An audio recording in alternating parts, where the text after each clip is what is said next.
Welcome, everyone, to this month's seminar on spirituality and health.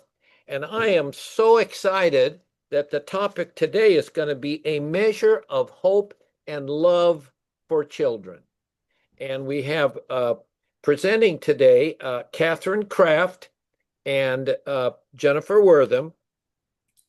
Catherine Kraft is Global Research Technical Director at World Vision International, where she leads the organization's global research strategy, capacity building, and evidence generation around faith, child well-being, and development.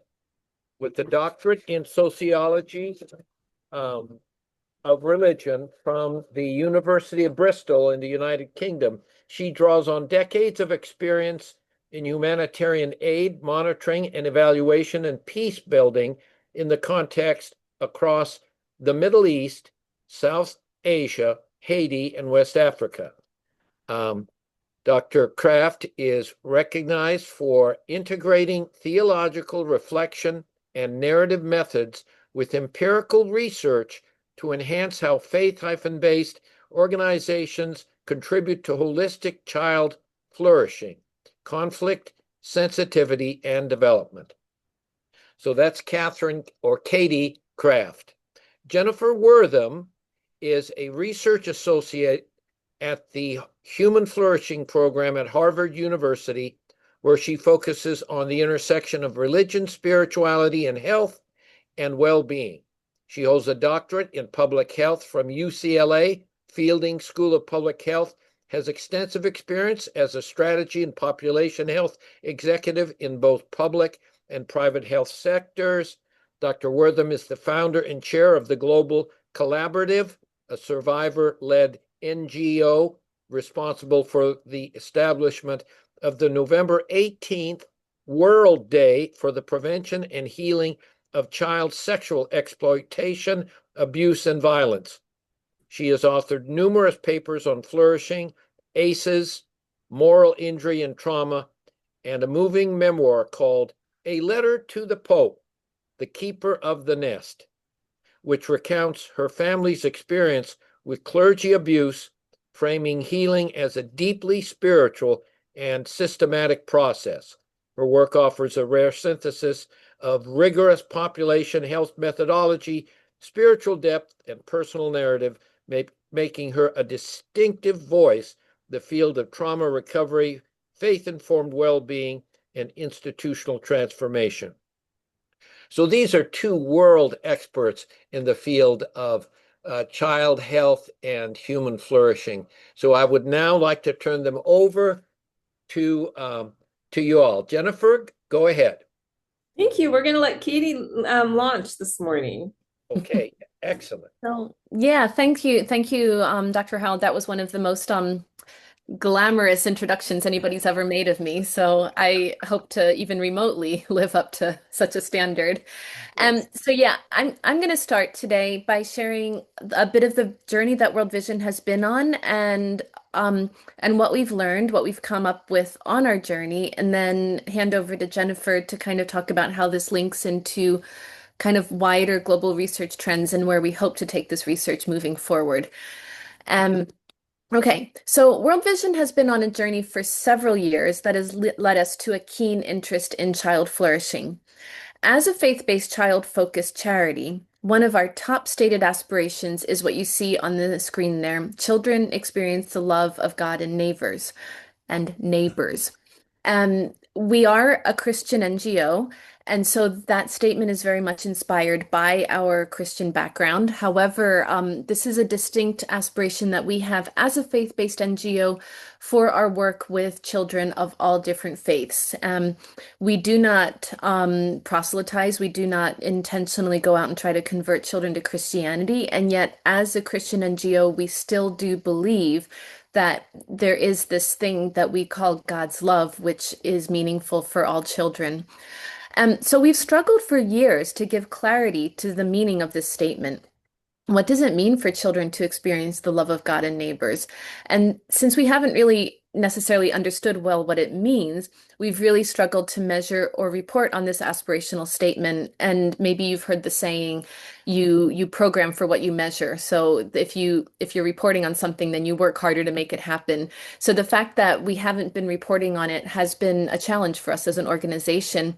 And it sometimes felt like we're only paying lip service to it rather than prioritizing it as an organizational priority. Adding to this challenge, we are a humanitarian and development organization that works with children of all different backgrounds, and it would go against our policy to speak explicitly about Christianity, Christian beliefs, etc., unless the children already come from Christian families, of course. So we wanted to address this challenge in a way that was true to our programming, but also raised visibility to what we describe as the inner world of children, the spiritual side of child development. Next slide. Okay, so in order to tackle this challenge, we took a mixed methods approach. For about 3 years, maybe a bit more, we have been working with a diverse group of Christian theologians, and who come from all different, they are all Christian, but they come from 7 different denominations and 5 continents around the world. And we challenged them really to develop an answer to the question, how do children of all different faiths experience God's love in the context of a humanitarian or development program? We asked them to come up with an answer that was true to our Christian origins as an organization, but that would still be genuinely meaningful for children of all backgrounds and not kind of be shaped too much by Christian narrative and paradigms. So during those during those discussions with the theologians who have been on this journey with us for quite some time, they actually really helped us to see the importance of allowing children themselves to offer us a strong foundation for our approach. They kept using the phrase, theology doesn't happen in a vacuum. It's always shaped by somebody's experience. And since we're focusing on children, it just makes sense for the experience to be the experience of children and perspective. So all theories, tools, and measurements come from some perspective. And so for such a complex issue, we felt like it was important for the perspective of children themselves to offer the foundation for our approach. So we interviewed 658 children across 8 countries from 4 major world religions, as well as non-religious children, and we asked them directly about their experiences of and understanding of love and hope. Um, Building on what the children, so we took what the children said, took it back to the theologians, we had back and forth, and building on what the theologians and the children came up with, we embarked then on an academic partnership with Harvard University's Human Flourishing Program, with Jennifer taking the lead there, and Duke University Center for Spirituality, Theology and Health, with Harold taking the lead there, to develop a robust psychometric tool. Next slide. Okay, so early on in this process, we agreed to focus on the concept of transformative love. One of the things that the theologians helped us conceptualize is that our Christian understanding of God's love is that all true, as Christians, we believe that all true, genuine love comes from God, and that it is transformative. And indeed, the idea of transformative love can resonate more universally than a narrative about God, of course. So we also, though, we kind of recognized that trying to measure or define the concept of love was going to be really limiting and challenging. Sorry, my phone's ringing. I have now turned off my phone. Sorry about that. So we wanted to kind of figure out what is that transformation that emerges as a result of a genuine experience of transformative love. And that's where we decided to focus on hope as the transformation emerging from a genuine expression of love, which is true to our priorities as a humanitarian organization, working with the most vulnerable children in places where life can feel very hopeless, and in places of crisis, in places of extreme poverty and deprivation. These are the places where hope actually matters the most, one could argue. And it also really resonated with the stories that we heard from the children themselves. Next slide.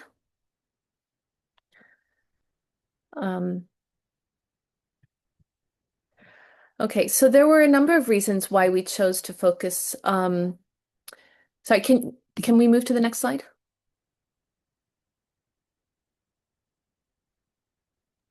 It is not cooperating. Not There we moving. go. Okay. All right. Okay, amazing. There it is. So I'm still going to talk a bit about hope. There were a number of reasons why we chose to focus on hope. One of the statements that the theologians kept repeating, or that they proposed for us, was the following: as children experience genuine love, they are transformed towards flourishing. And so hope is a mediator between spirituality, what happens in the spiritual space and understanding of God's work, etc., and flourishing. But also, the theologians told us, and we believe at World Vision, that hope is a loving gift of God, and it's a concept that is meaningful and significant and inspiring. Furthermore, there's also a strong evidence base that hope is a predictor of other well-being outcomes, such as resilience and optimism. But just like love, we quickly found that hope is extremely difficult to define and therefore almost impossible to measure. So we had to even go a step deeper and kind of develop a framework for what we meant by hope as something that is rooted in a genuine transformative experience of love. So we love the narrative of hope, but we had to kind of become more specific yet. Next slide. Okay, what you see here is the framework that we came up with. In NGOs, we really like theories of change and pathways of change and charts to explain if you do this, then that happens. And so this has been really helpful for explaining to ourselves within World Vision, as well as to our staff doing programming, what it is that we kind of see as being this hope rooted in God's love and how we can kind of support it through World Vision programming. In the context of an NGO such as World Vision's programming, this genuine transformative love reaches children through human relationships. Actually, I should back up a bit. The word triune God at the top of the slide is because, again, we are a Christian NGO, and we did feel the need for our internal narrative to really distinguish that we understand Father, Son, and Holy Spirit is the Christian understanding of God, but then we can kind of set it aside. So that's kind of the foundational concept that we as a Christian NGO kind of understand to be the case. And it's important for our staff to recognize that. It's important for us as an organization to have a Christian foundation. But in a sense, once we've agreed on that, we can kind of move on because, again, we're focusing on this idea of genuine transformative love, which resonates quite universally. So that's why it's kind of hovering there at the top of the slide. In practicality, the process starts at the top left box, human relationships, where we believe that in an NGO, in programming with children, that genuine transformative love reaches children through human relationships. We work with parents, we work with caregivers, but also children experience love through relationships with their friends and our own staff and our other partners. Um, so the transformative hope that children, and we heard this a lot from children, is that even more than with adults, probably, it is through loving relationships that they understand and experience love, and it actually makes a difference in their lives. With adults, we might kind of find more inspiration in personal experiences, in literature, in what we believe. And of course, those things can mean something to children, but the loving human relationships dimension is extremely significant in the life of a child, probably more so than in an adult, although we can debate that if we want. Anyway, so as children experience that transformative love, the transformation that leads to the hope flourishing, like I kind of already said, which is the personal transformation box. Now, that transformation doesn't remain hidden. It becomes visible through what we are describing as the signs of hope. And now we're in the big box on the bottom right.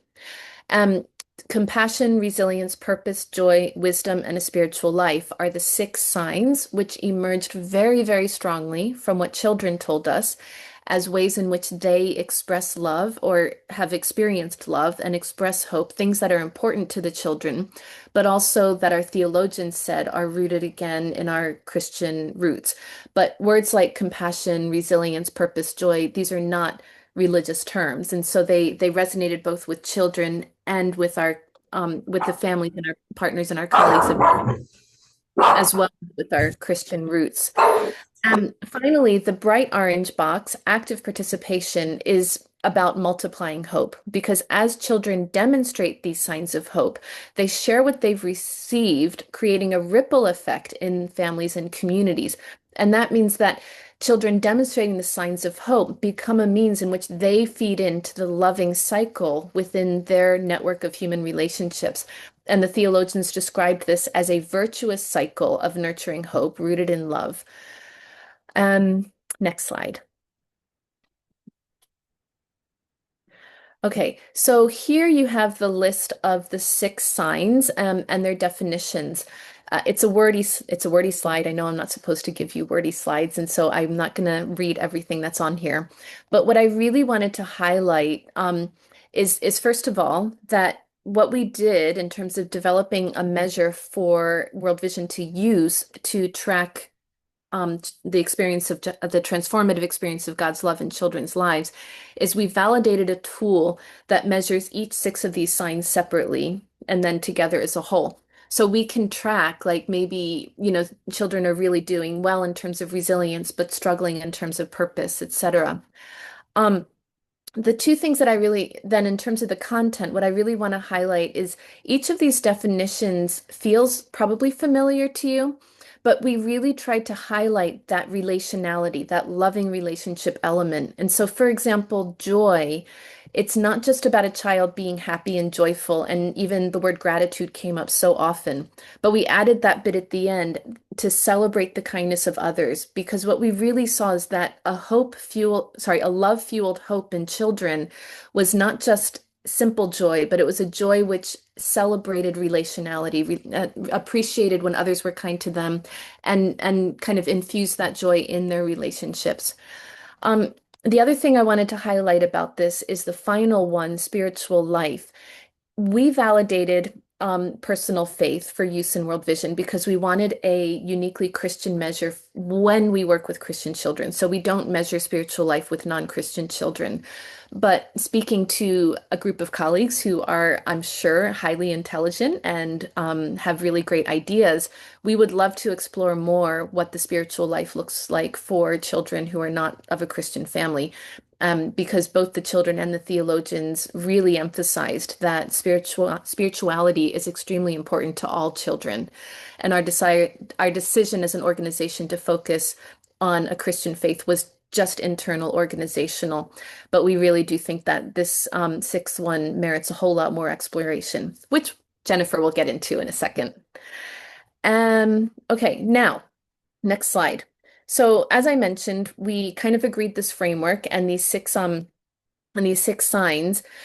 So then we proceeded to validate a tool, a review of 23 scales that were all designed for measuring related constructs, most of which were tools specifically for measuring hope in children, but also we looked at some other overlapping tools, but all of which were previously validated, led to a proposed 10 items to test for each of the 6 signs. So at this point, we have 60 items to test.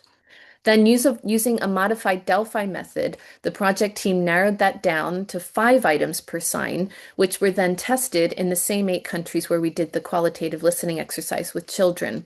The sample size was 4,600 children across those 8 countries. Based on the validation process, we were able to further simplify the tool to 3 items per sign. So now we have an 18-item scale. Or not with Christian children. With non-Christian children, it's 15 items because we're not measuring the 6th sign. Next slide. And this is just to give you a little bit of a taster of kind of how the findings have been coming out. You can see that across the 8 countries, there really was quite a lot of variation for each of the signs. For example, resilience ranged at the lowest 39% and at the highest 63%. We do an overall kind of our children demonstrating signs of hope overall, but we do find this much more useful in terms of kind of unpacking the 6 signs, and we're hoping to work with our project teams to tailor programming. So for example, if we're in a country where compassion is really low and wisdom is really high, then that can help us really target compassion specifically as an area where we want to invest in loving relationships that promote compassion. So that's how we're planning on using it. We have piloted in the 8 countries, and starting in January, we'll actually be measuring this in 68 countries. So we're expecting a massive data set of children, how they report their experience of hope rooted in love starting in January. Next slide. Okay, so now, just in terms of that's where we've gotten to in World Vision, and this is where I hand over to Jennifer. But before I do that, um, we are very excited about what we've learned, and so we do have a number of dissemination plans in the works. One of the things we're excited about is a podcast series, which will be digging into each of the signs of hope more deeply. But that's a kind of watch this space item. We're still working on it. But we also have a 4-part webinar series, which is bringing together global experts, project consultants, and World Vision staff to talk about how we conceptualized this whole thing. We had the first webinar today, so we will share the recording with that, but there's 3 more to come, December, January, and February. Apparently my QR code is broken, so I would encourage you to click the QR code, but it might not work. So we'll share the link, and we'd very much welcome any of you to join us for the coming webinars and listen to the recording of the first one. And then looking ahead, we also have a global summit planned in Rome in June 2026, where we're not just only going to discuss this measure, but we actually want to have a larger discussion about emerging research and practice in child hope and spirituality. The deadline for abstracts was yesterday, but you know what? We're still working on it. So if any of you have any projects or research that you think would be an interesting contribution to this dialogue, please, please, please email those to me, and I'd love to see how we can involve you. Um, and then, yeah, I think that that's where I'm gonna let Jennifer take over for the rest of our time. You're muted. Unmute. All right. So thank you, Katie. It's been a true honor to work on this with you, and we're going to delve a little bit now into kind of some of what our interest and future plans are. And I am now stuck again. Let's see. Okay. I'm going to go back and share again. Apologize, everybody.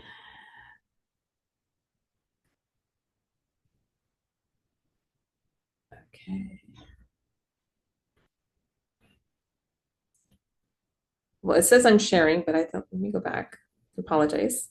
Jennifer, we could see it, and then You could, but you said I'm going back. That's when we stopped seeing it. I couldn't see it for myself. So I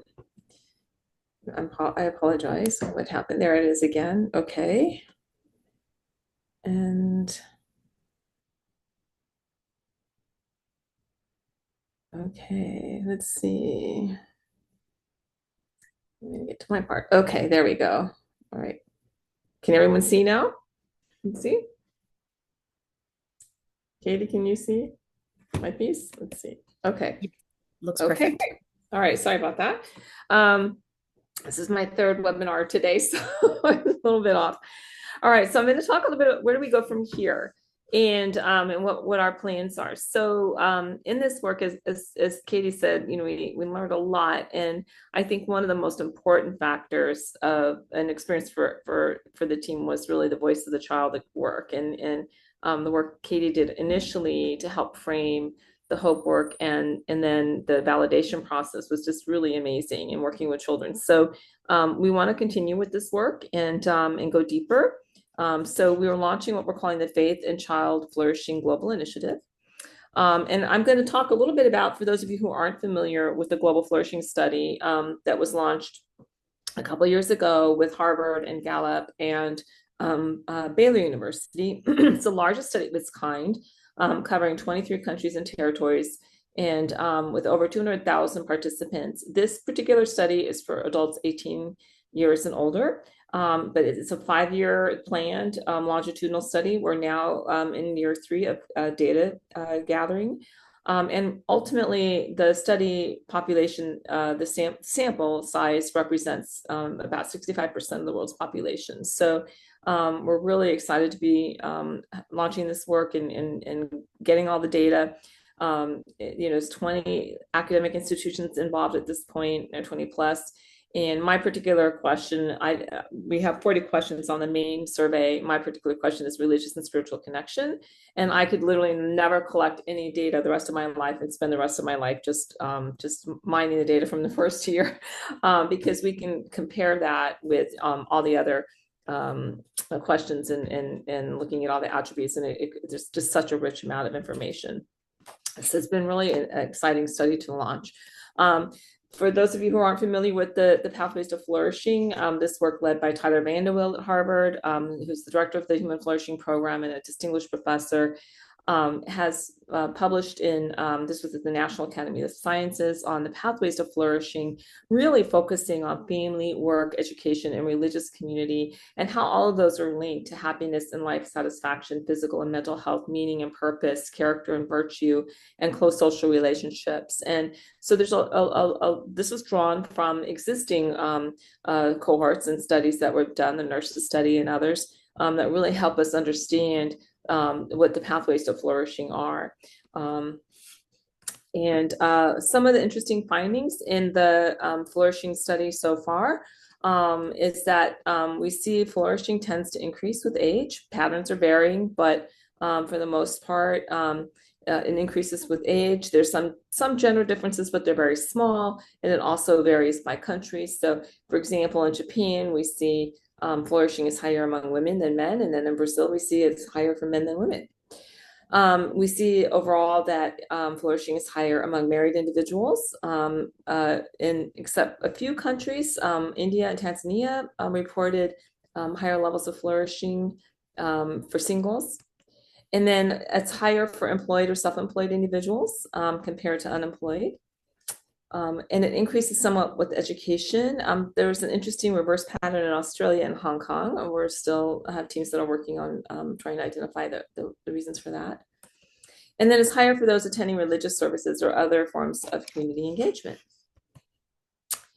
Something though that was an interesting finding is that young people in many countries are not flourishing.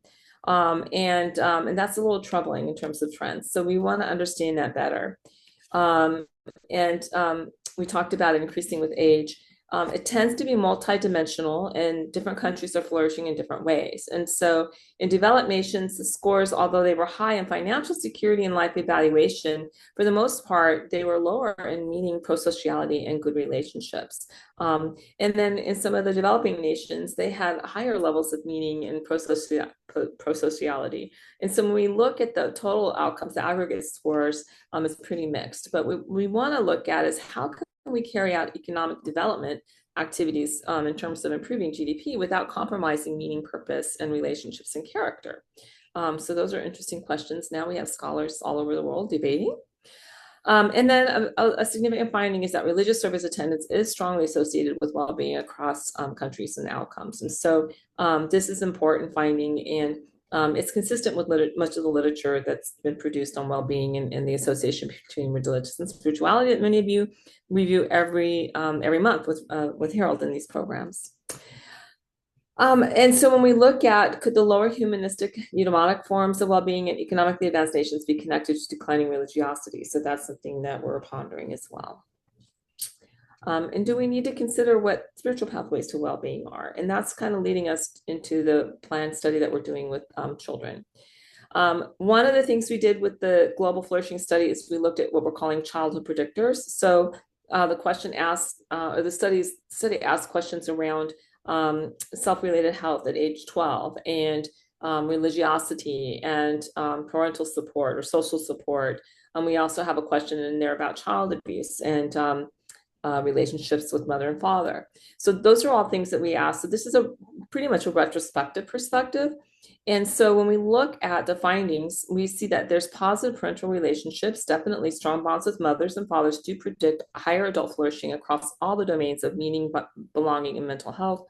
Regular childhood religious service attendance is associated again with greater adult flourishing, optimism, and social connectedness. So this is basically, did the child attend religious services, and how is that impacting their sense of optimism and social connectedness as an adult? There's excellent childhood self-rated health, of course, is linked to better health, physical and mental health in adulthood. And then a child's sense of belonging, feeling included and supported in the community or school context predicted higher adult flourishing. So this again is how did you feel socially, or your sense of belonging in school or community, and how did that impact your life course and your sense of community in adulthood? And then, of course, the absence of adverse childhood experiences definitely improves adulthood flourishing. And that's very consistent with all the studies on ACEs and the CDC and others that have found in seminal research on ACEs and the long-term adverse consequences to mental and physical health for ACEs. So what is child flourishing? That's a question we asked ourselves. And when we talked amongst our colleagues with Duke and of course, World Vision, this really comes from the World Vision's perspective, which I think is really a good one. So that when we look at child flourishing, we see it's living life in all its fullness, that it encompasses moral, spiritual, emotional, social, cognitive, and physical well-being. So pretty much what are all of these essence, and what is the world and the way that child is experiencing it. So this goes beyond survival or the absence of disease, or just how we might look at typical outcome indicators. Are children getting enough nutrition? Are they getting enough education? This goes much beyond that. It focuses on realizing their full potential. It's rooted in nurturing safe and supported environments, and it aims for holistic growth, resilience, virtue, compassion, and hope, which are key aspects of World Vision's program. So, however, when we look at retrospectively at the data, there's only so many questions you can ask in an adult survey about your childhood experience. And when we look at the literature in general, there's a real lack of understanding about faith and spiritual development among children and how that impacts the life trajectory. So when we try to go deeper and understand the patterns that we're seeing and draw on the literature, it's difficult. It's been very hard to have evidence. And so we thought, well, what if we created a study that's focused on children and evaluating children at different stages of development, in different cultural contexts and different faith traditions? How would that inform this work in our understanding of total human flourishing? And so, so the global initiative on faith and child flourishing was born, and World Vision is serving as kind of our founding partner in this work. And we couldn't do it without them. I mean, it's just an extraordinary organization, and the opportunity to collaborate with people who understand child development and who've been working in cultures around the world, especially with vulnerable populations, is unprecedented. So we're really excited to have that opportunity. And what we've decided to do is to put this initiative together and look at trying to fill existing gaps in the literature. So when we look now at child flourishing, it really focuses again on kind of narrow frameworks of health, social well-being, and education. But we want to understand is much more about the child's development around spiritual development, moral character dimensions, make sure that we explore those fully, and so that we can have a much better understanding of how the child is formed and how their perspectives of the world are formed, and how that informs the rest of their life. And so again, that inner life of meaning, purpose, conscience, and transcendence, we feel is really important to flourishing. And why does it matter? I think it really helps to redefine well-being as the integration of all of these aspects: physical, emotional, spiritual dimensions of health and well-being. And so why now? Well, we see in the Global Flourishing Study, children are not flourishing as well as we would like. And we also know from other global indicators that child well-being is declining. There's also a lot of emerging challenges and tech changes and social fragility, climate anxiety, and even now there's even a disorder for children who are experiencing poverty. I can't even pronounce it. It's a long name. I just saw in one of the medical journals the other day where they're talking about children's fear of poverty and not being able to advance in the world because the job markets are becoming so challenging for youth. There is although a somewhat of a rise in youth religiosity. It's mixed impact. Is it really religious beliefs to enhance one's inner life and spirituality, or is it a matter of having a social environment and someplace to belong, and looking at it from an ideology perspective? And so it's concerning that there's a rise in youth religiosity without really understanding, is this going to improve cohesion, or is it going to create more division, which is what we're seeing in the world now, is some significant division, especially between different religious faith traditions.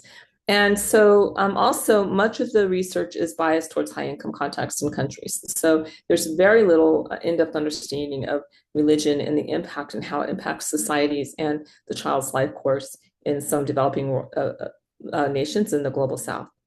So again, very little understanding of how spirituality and moral development contribute to flourishing across cultures.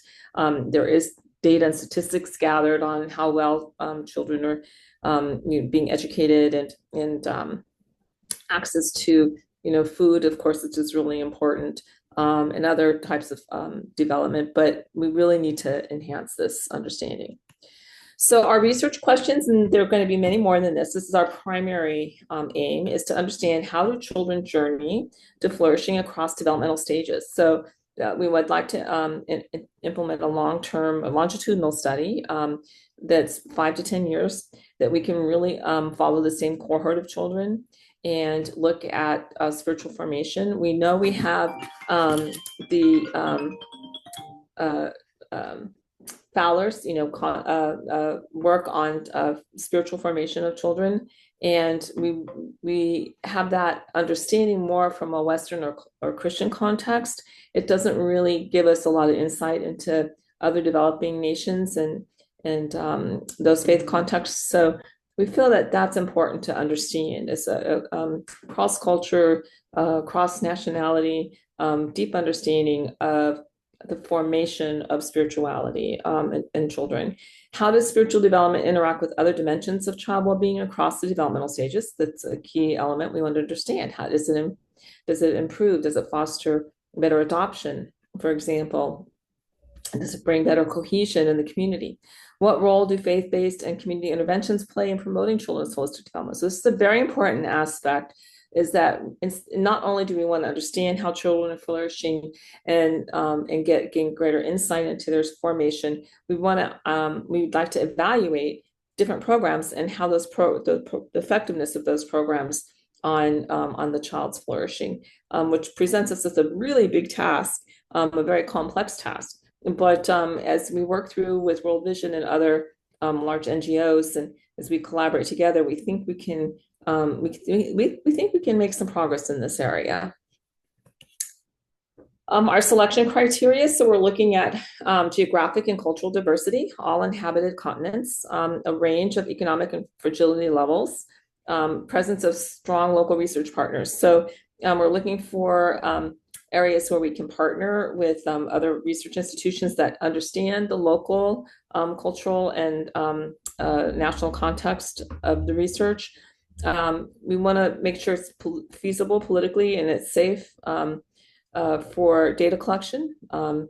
Also, we want to map it by GDP, population, age distribution, and religious diversity. There'll be many other ways we look at this as well.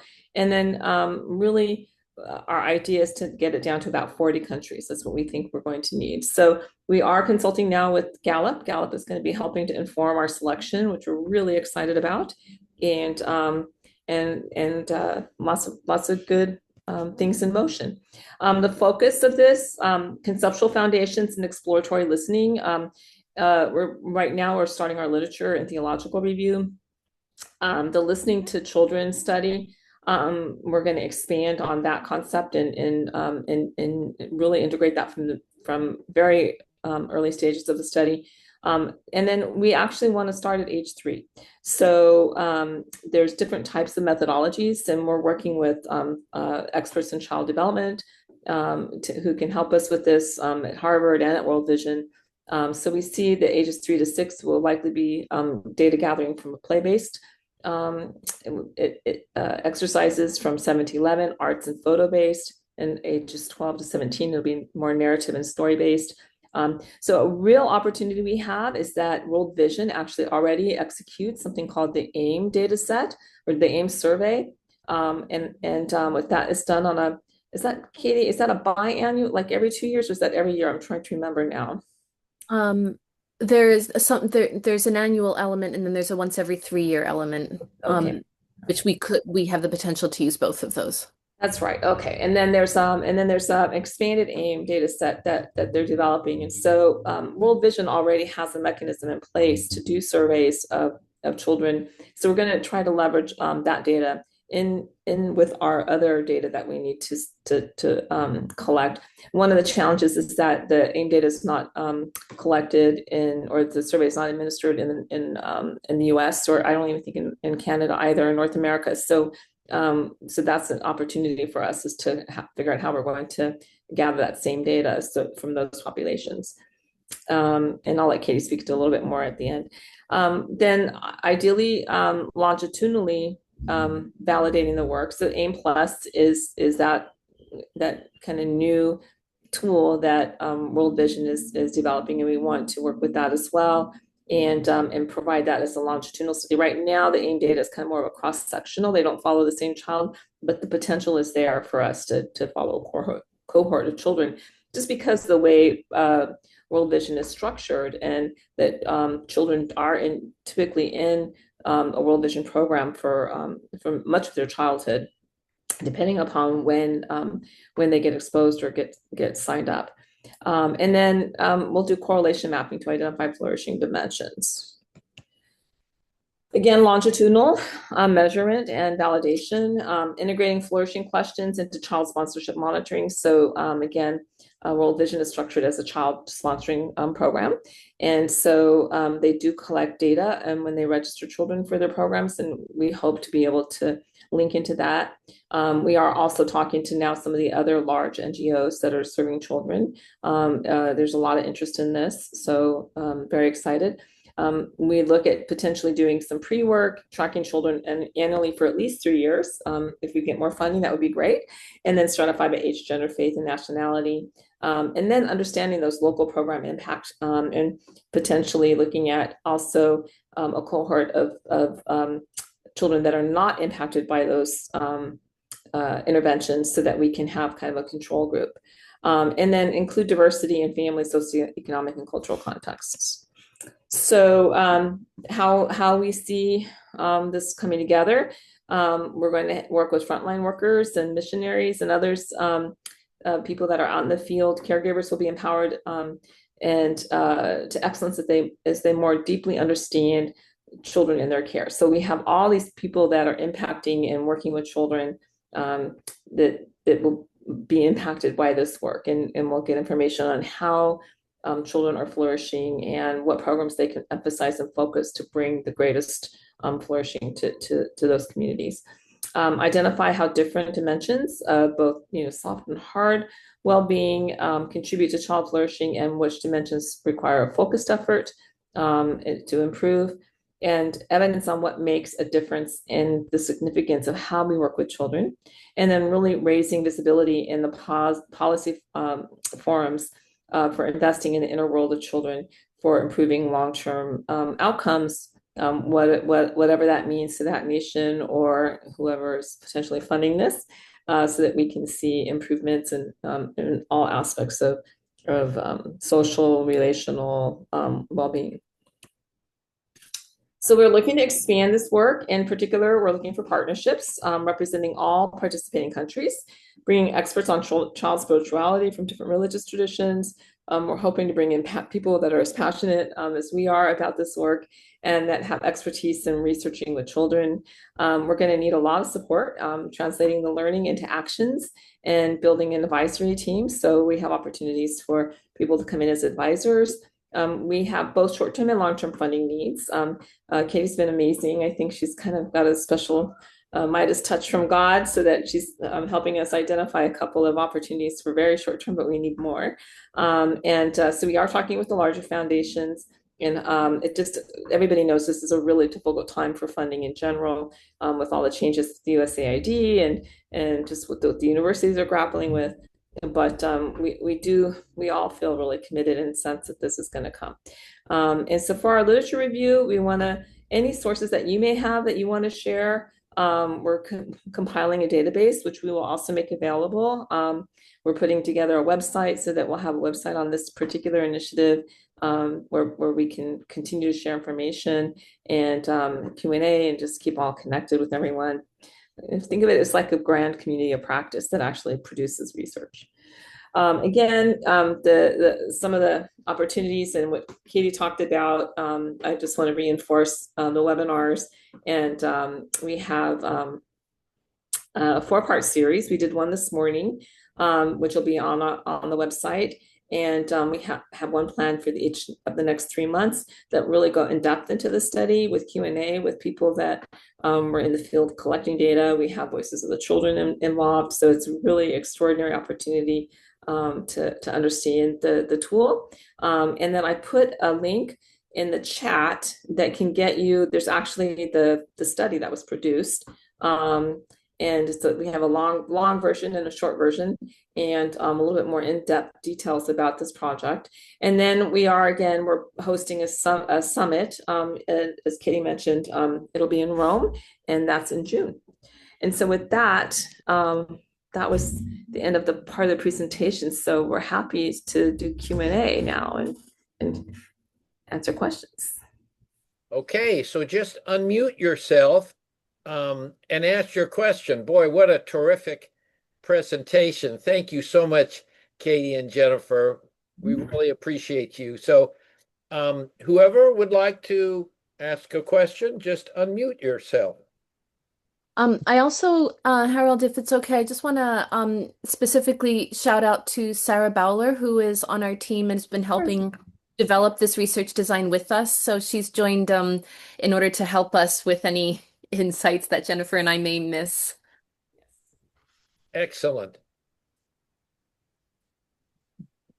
Yeah, I think you both covered everything very well. The only thing I would think to add, I saw that there was a comment in the chat about the methods for data collection, and hopefully we've answered that with some of the slides that Jennifer went over about the different phases. But really, this first phase we're starting on is the literature review. To understand what is child flourishing. What do we mean when we say that? What does that look like in different contexts and different cultures? So that really, I think, will start or frame our foundation for how we can move forward. So, and really excited for everyone that's on this call. We really hope to be more connected, and we know that many of you have expertise in areas that we don't. So if any of you have, ideas or thoughts, we would love to glean from your wisdom and your experience and expertise. So please feel free to contact us. We want this work to be collaborative as much as possible. Great, Sarah. Okay, who would like to make a comment? We've got about 12 minutes, 10 to 12 minutes for any questions or comments or observations. So feel free to unmute yourself. We welcome challenges, difficult questions. We're very happy to see where the conversation goes. Looks like Meba has unmuted. Thank you. Yeah. Yes. Yeah. Thank you very much. I'm calling from South Africa. I just want to ask the different region where you did the study. It looks like they are mostly English-speaking countries. Am I right? No. So, Okay. No. In fact, none of them were English-speaking countries. Well, actually, no, that's not true. So two of the African countries, Lesotho and Uganda, would be officially English speaking, but we still had to translate tools to local languages for the children. Oh, okay, yeah. Because I wanted to know how did you go about that? Yes. Yeah, Thank you. And then, yes. And the other one was the age. What was the range of the children? Yes, thank you. I tried to glance over the age one, but I should know better than that. It never works. Everybody always asks. So the age range was 10 to 18. And like Jennifer said, our goal for the child flourishing is to work with ages 3 to 18 because we do see it as a severe limitation that when talking with children about their inner world and topics like spirituality and flourishing, it's extremely complex and potentially sensitive. And so we tend to shy away from doing it, which is why we started with ages 10 to 18. But we're committed in the next phase to not limiting ourselves in that way. And it's going to be a massive challenge, figuring out how to ask a 3-year-old what's going on in their heart. I don't even know how we're going to do it, but we're going to figure it out. With regards to language, so we're very fortunate in World Vision, and I think, like Jennifer said, the World Vision infrastructure makes a lot of things that are very difficult, still difficult, but maybe less difficult. We have systems in place for our field offices to translate all kinds of different tools and indicators that we use at the global level. And so we have guidance in place. In this case, we had our teams translate and then back translate and then ask a small number of children the questions and then revise and then validate. Even so, to be perfectly honest, we found that administering the tool worked best when the enumerators understood very well what the topic of the tool was and what the purpose was, because often the items had to be explained to children. And so I think that's a very important caveat that we need to remind ourselves of, is that it's not realistic with a tool like this to just ask questions as they're phrased on the page, especially when translated to another language. But honestly, that would be true in English for younger children, especially as well. And so it was very important that our enumerators be very, very well trained in order to administer the tool.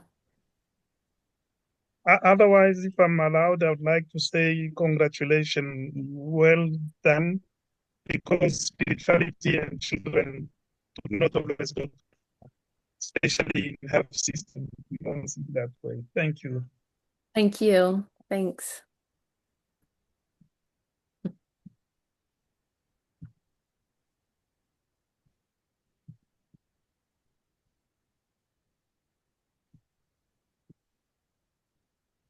I see a question in the chat about literature, but I'm not quite sure I understand the question. So I don't know if the person who asked it wants to kind of explain a bit more what literature specifically you're looking for.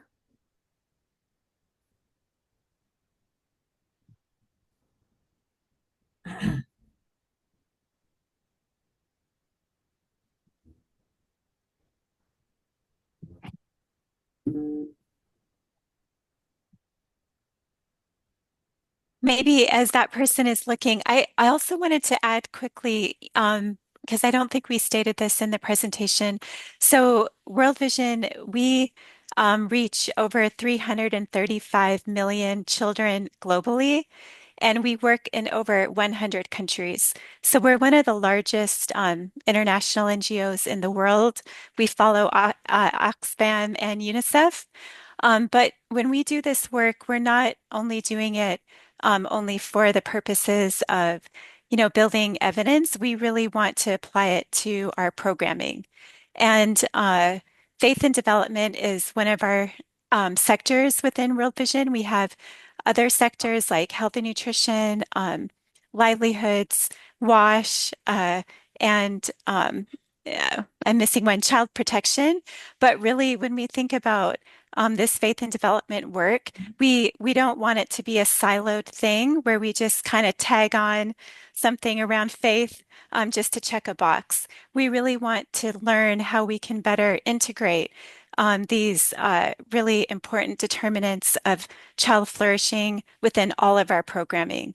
So I just really want to emphasize that point that we're not just here to, learn from this work to build literature, even though that's a good thing to do, or build the evidence base for science. We really want to apply the learnings and make an impact in the lives that we are reaching all around the world.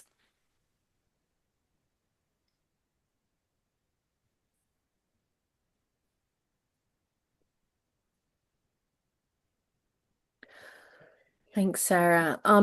I just put the link to the website. I think with regards, there was a question in the chat about the tool itself and a question in the chat about literature. And I actually think everything can be found, not to take a cop out, but everything can be found at that link. About the tool itself, it's an 18-item validated measure with 3 items per sign of hope. And they are linked to child indicators of hope.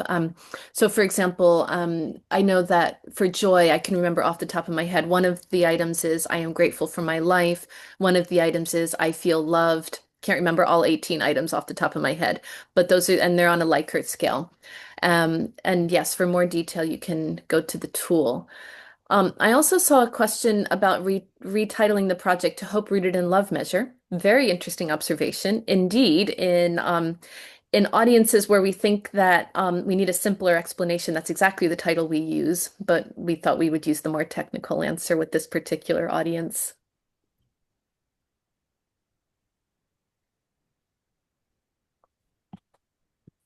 The website is very robust, and so the webinars that we're leading up to, I also put it in the chat. So it's a beautiful website. It encompasses the study, and then there's that you can download the comprehensive psychometric validation of the study.